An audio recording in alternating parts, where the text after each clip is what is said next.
यहां बहुत कमी होती है। ध्यान देने योग्य बात है, मंत्रों पर अविश्वास मत करो, नाम पर अविश्वास मत करो। तुम अनुष्ठान को जानते ही नहीं कैसे किया जाता है। एक कामना की पूर्ति, तुम विश्व की कामना की पूर्ति कर सकते हो, विश्व की कामना की पूर्ति।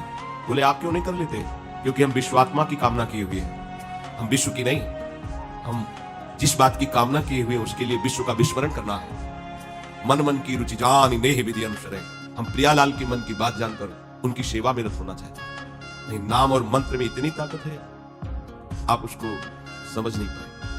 आप विचार करके देखिए, जब कोई पवित्र अनुष्ठान कोई राक्षस करता था तो बहुत पहले से ही वो मदिरा त्याग देता था, मांस खाना त्याग देता था, दूसरे की निंदा करना त्याग देता था, अपवित्रता का त्याग कर देता। परम पवित्र ऋषियों की तरह होकर वो तब अनुष्ठान करता था। यद्यपि वो जगत विनाश के लिए अनुष्ठान होता, पर उसके लिए भी पवित्रता की ऐसी आवश्यकता थी।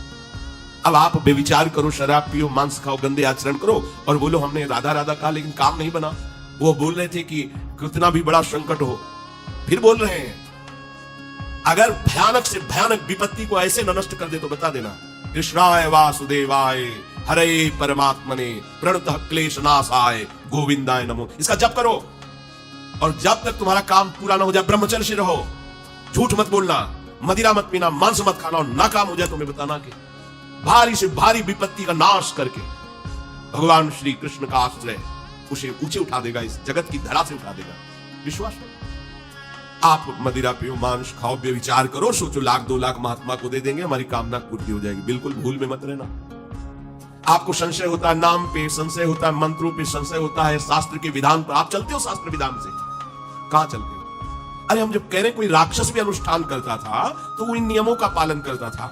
इतना अनुष्ठान में कि मेघनाथ को पैरों से मार रहे हैं बंदर भालू, पर वो ना मंत्र छोड़ रहा है, ना हिल रहा है, ना उनकी तरफ देख रहा है।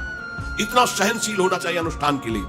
किसी कामना की पूर्ति के लिए सांगोपांग अनुष्ठान करो, भला कामना की पूर्ति ना हो जाए? नहीं।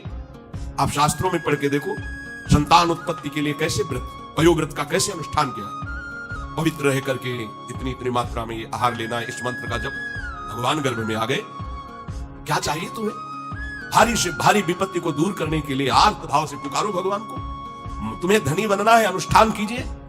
हम कह रहे किसी विशेष मंत्र आदि की तरफ ना बढ़िए, बोलिए राधा राधा। क्या चाहिए आपको? कृष्ण कृष्ण बोलिए। सब मंत्रों का सार है नाम में, आप बोलिए तो नाम। पवित्र होइए, गंदे आचरण छोड़िए। क्या चाहिए आपको? भगवान का नाम जहां गूंजता है वहां ऐश्वर्य अपने आप चरणों में लौटता है। अब छल कपट करो, हिंसा करो, गंदे आचरण करो, सोचो हम बहुत बड़े धनी बन जाएं, तो दुष्कृति का फल दरिद्रता और दुख होता है, सुकृत का फल ऐश्वर्य और सुख होता है। अब लगाओ तुम कांटेदार वृक्ष और चाहो कि हमको रसीला फल प्राप्त हो, तो इसे मूर्खता ही कहते हैं। फिर दोष देता है काल, कर्म, ईश्वर को, शास्त्रों को, मंत्रों। अरे कुछ नहीं, नाम मंत्र में जरा सी भी अनुष्ठान में त्रुटि हो जाए तो उसका फल बदल जाता है। आप कहां अनुष्ठान कर रहे हैं? कौन सा अनुष्ठान कर रहे हैं? सबसे पहला नियम अनुष्ठान का होता है पवित्र आचरण, ब्रह्मचर्य, सत्यवाद, पवित्र भोजन, संयम से। कोई भी अनुष्ठान कर, किसी भी विषय का अनुष्ठान करके देखो, अभी हो जाएगा। ये तो हमसे नहीं होगा तो फिर आप बड़ी बड़ी कामनाएं करते हो, हवा में कामनाएं पूर्ण हो जाएगी।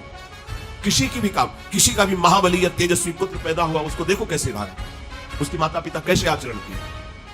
10,000 वर्ष तक भगवान श्री हरि में मन लगाकर निरंतर मंत्र जपने पर कश्यप और विंता जी ने भगवान गरुड़ जी को प्रकट किया।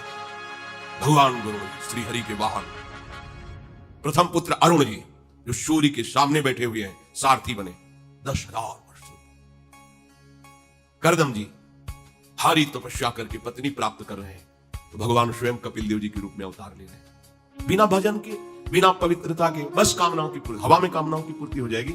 मनमानी आचरण, कुछ नींबू काट दो, उसमें सिंदूर रख दो, या कलावा बांध दो, या अंगूठी बांध लो, या जंतुर मंत्र बांध लो, भसन, इनसे कुछ होगा?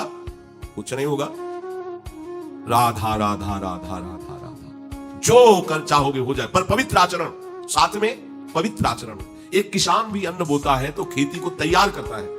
आपको अपने हृदय की भूमि तैयार करनी होगी।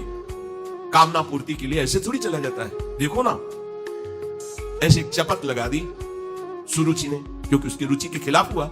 जो पिता की गोद में बैठना चाहते थे, क्षत्रिय बालक माता के पास गए, उनका नाम सुनीति है। वो सुंदर नीति से चलती है, वो रुचि से चलती है, सुरुचि, अपनी रुचि, और वो सुनीति, सुंदर नीति से चलती है। माँ पिताजी ने गोद में बैठाला नहीं और माँ ने चपत लगा दी और कहा तू ऐसे की गर्भ से प्रकट हुआ है, सिंहासन का अधिकारी नहीं। अगर तुझे सिंहासन पर बैठना है तो जा तपस्या कर और मेरे गर्भ से प्रकट हो। तपस्या इस बात की कर कि मेरे गर्भ से तब कहीं तुम पिता की गोद में बैठ सकता है। बोले हाँ बेटा। महाराज तो मुझे दासी भी मानने के लिए तैयार नहीं है। बेटा भगवान नारायण का जिसने आश्रय लिया उसकी कोई कामना अधूरी नहीं। जाओ तुम भगवान श्री हरि का आश्रय लो, वही तुम्हारी कामना की पूर्ति करेंगे। मेरे में तो कोई सामर्थ्य नहीं, पर मैं आशीर्वाद देती हूँ। मेरा आशीर्वाद कवच की तरह तुम्हारी रक्षा करे। 5 वर्ष का बालक चला भगवान की प्राप्ति के लिए। वो प्रेम नहीं चाह रहे हैं, वो पद चाह रहे हैं। कैसे जीवन व्यतीत किया देखो 6 महीने की बात।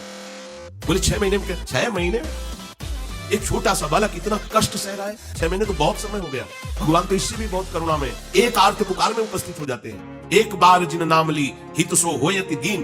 अगर कोई कामना नहीं है, केवल प्रभु की मिलन की चाह है और हृदय आर्त भाव से पुकार दे तो दूसरा नाम नहीं लेना पड़ेगा। एक बार जिन नाम ली हित सो होयति दीन, ताको संग न छाड़हि ध्रुव अपनो करिए। ये महर्षि शेखरों के वचन है, कोई ऐसे मिथ्या वचन थोड़ी। श्वास को भी रोक लेते हैं। भगवान का मंत्र श्री देवर्षि नारद जी ने दिया, उसी का ध्यान करो। ऐसा पद मिला कि सब ऋषि परिक्रमा करते हैं। ना उनके पिता को मिला, ना उनके पितामह को मिला। इसके आगे तो है ही नहीं।